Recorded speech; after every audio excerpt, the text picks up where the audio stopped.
Ronaldo, his legacy isn't diminished. Regardless of what people say, he's still CR7. He's still top five of all time. One of the greatest footballers we've ever seen. He's not the greatest, but he's one of the greatest. Top five. So I'm letting it be known his legacy is not diminished in my eyes because of what he's done. What he said has made his situation untenable with United. He can't stay. He has to leave. And for me, I'm not upset. I want him to go for footballing purposes only, not because of what he said. What he said, we knew he was going to say that. He said, I have got some stuff to say start of the season. It came at rubbish time, but I'm not too bothered. I want him to go. I'm not going to hold any hard feelings against him. It is what it is. You said what you said. Now leave. Go do whatever you want to do. Wherever you go, I'll still support you. I still watch your games. I still hope you score and do well. And there's no hard feelings. In terms of the only thing that I had an issue with was him calling out the manager, saying he doesn't respect the manager and blah blah. Fair enough, but it's kind of audacious and a bit of a how much power I have over you that a current player can say that he doesn't respect his manager. It's a bit crazy. And he talks about the youth saying how they don't respect and the youth of today are not the same as the youth of his times and whatnot. Every every older generation always has something against the youth. They always say the same thing. Like Beckham's generation, where they were saying, "Oh, you can never win things with kids." Blah blah blah. But as an elder statesman, your actions should be what people judge you by.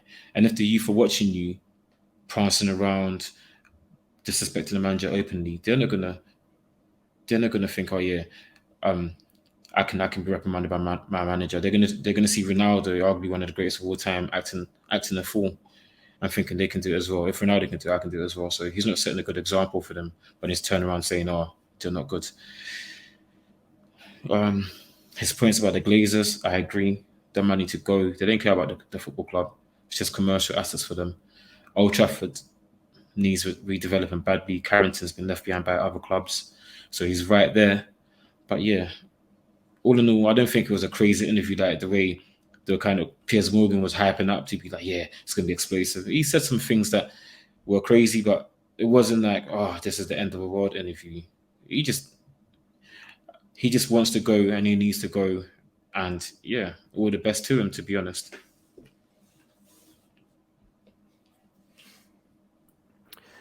My thoughts on the Ronaldo interview is this is just completely selfish by Ronaldo. And even though he may say some things that are correct, some things that may be true, how Man United haven't really decided to reinvest the money into the club, into the facilities, into the team. Bad hiring decisions, well, just bad footballing decisions in general. But where this already stems from is um, Ronaldo's decline in his abilities and him not playing. And this is all self-serving. So there's the only reason this all came about is because he's not playing. If he was playing every week, this would have never come out. So I can't really take what you're saying seriously because it's not coming from a genuine place. So this is just the maniac, the narcissist that he is. The, that he needs to be to get all those goals. He's so determined to keep going throughout his whole career, and he really just wants to be on a Champions League club just so he can stat pad. I guess I don't think he really feels like he should be in the team. He doesn't mind not being in a team that can't win the Champions League. He just wants to be on any Champions League team to stat pad. And ultimately, he's whoring himself out. And the last few years of his career haven't are staying in his legacy. I'll say because when he tried to leave Real Madrid, nobody really got it. I didn't get it at the time. When he tried to leave Juventus, tried to go anywhere, he wants to go Man City. I was even talking about going Napoli. So yeah, he just needs to look in the mirror, I guess, and just accept that I'm not what I'm at, or I'm not where I was, and put the team ahead of him, put the team first. But that's just not in his DNA. Maybe that's what makes him so great. I agree with both of some of the points you've made in terms of the timing of the interview and how it's been released. It's definitely selfish from CR7, and it has been used to force a move out of the club. Yeah, it is self-serving, 100%. I do agree with what he was saying, or some of the things he was saying about, like you've mentioned, the club falling behind in terms of technology, the training ground, that sort of thing. He was saying it for selfish reasons, but I do think if his spell ended successfully, whatever that looks like, I still think he still would have said it anyway. He still would have mentioned it either way. So, but yeah, it is self-serving. I agree with the points about maybe the youth as well in terms of their attitude. Yeah, you can. I think you can say it in a more constructive way. Instead, it looks like you're kind of downing them, but there's a way you can say it where you're building them up and motivating them. And yeah, he didn't say it in that way. People are saying that it was a mistake bringing Ronaldo here. I don't think so. Ronaldo was originally signed the second time to be the cherry on top of the cake. We was going for a title challenge last season, and he was meant to be the one that puts us over the top. So in hindsight, it was the correct decision because we had the right team to maybe challenge for the title. We just didn't have the right manager. So I personally was saying after we came to that realization that we couldn't win the title that season, we needed to just blow it all up and start again. We did it half-heartedly because we didn't get rid of Ronaldo. I was saying it, I was screaming it, we need to get rid of Ronaldo because I knew these problems were going to happen. Where we are in terms of rebuilding and where he is, he just wants to stat pad. He just wants to get his goals, and that's it. I was saying it's a mismatch, and this was going to happen. He's not going to be happy sitting on the bench, even though he needs to.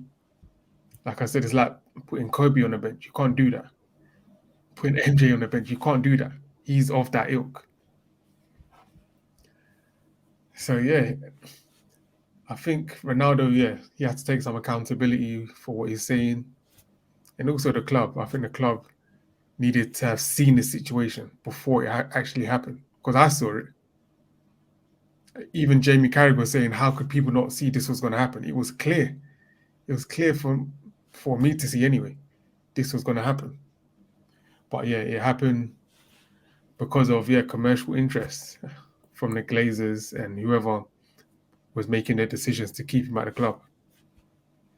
Yeah, now it's blown up.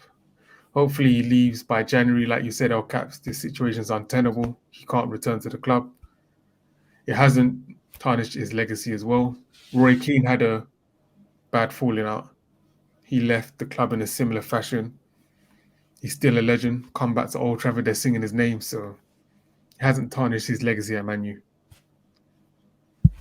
But yeah, hopefully, he leaves in January and we can really start again. Yeah, Ronaldo is not. He's not needed at United. Commercially, I think we maximised his potential commercially. We had record kit sales and everything because of him. So commercially, he was an asset. But Ronaldo refuses to accept that he's not Ronaldo anymore, or he's not the Ronaldo of yesteryear. Every team he's been around or he's been to has had to adjust and create a team to service him. When he was at Madrid, they had to play towards his strength. When he went to Juve, they had to restructure and play towards his strength. Even last year, we was playing towards his strength. And now that manager's come and he's refusing to do that, he can't understand. Because even Ragnick was trying not to do that. And he took shots at Ragnick saying, oh yeah, I didn't respect him. Why would the director of football come and coach? Because the director of football knew that you're not the guy to build a team around. You can't do it.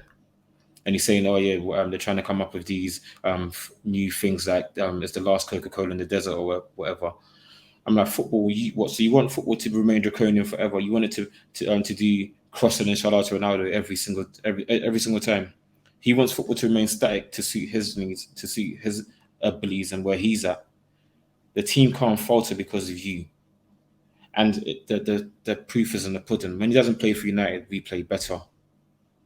We can't build a team around him. And we say he wants to go to a Champions League club, but he wants a club that will build around him. He keeps saying, yeah, I've still got 2 years at the very top and blah, blah. He's trying to say, I'm still Ronaldo. He wants a team that will build around him, and no team's trying to do that. Because if you sign Ronaldo, you have to accommodate him. You can't just sign him and leave him there. You have to accommodate to his strength. You can't ask Ronaldo to press. You can't ask him to. You can't do that. He can't do that. He's not. Ronaldo's not a great footballer in that sense. He's a great striker or goal scorer, but in terms of actual football ability, he's not that great. He hasn't got great touch. He's not that the best of passers. So you're gonna have to accommodate. You're gonna have to just be crossing the ball to him, tell him stay up top, and essentially it's like having 9 men on the outfield, because he's not going to do nothing. He's just going to be there trying to finish and score. So yeah, it's going to be difficult for any team who are serious to try and get him and try to play him, because you're going to have to make him the focal point of your whole game, and it's not feasible for me. I don't think it's feasible. I'm happy with him at the same time that he's called out the Glazers. For me, he's going out a hero a little bit, and I want to call out United fans that are calling out Ronaldo, saying, they'd rather Ronaldo go than Green Goblin. Ronaldo said stuff about the club that is mad, but it's nowhere near as bad as what Green Goblin's done. But people would rather Green Goblin came back to United than Ronaldo. Those kind of fans, they need their brains checking. You don't compare them kind of to you. Ronaldo is saying something that is true. United are in a bad place. We've got crap owners. We've got rubbish owners. We've got rubbish infrastructure. He's not lying. He's just coming across as very selfish, yes. But ultimately, a lot of the stuff he's saying is not far from facts. Green Goblin was moving mad. He's a villain. And you man are saying, yeah, we'd rather him. He's a villain. So I need people out here to remember that guy. You don't compare that's Ronaldo. United should have sacked that guy immediately. Because if you're going to sack Ronaldo for what he's saying about the club and what they're sacking him for and bringing the club into disrepute, what Green Goblin did is bringing the club into disrepute. You have a player on profile who's been accused of something like that. You should have sacked him. But instead we're praying that, he might bust case so that he'll come back and be Green Goblin again. So I just wanted to touch on that. But yeah, Ronaldo, thanks for the memories. All the best, and see you later.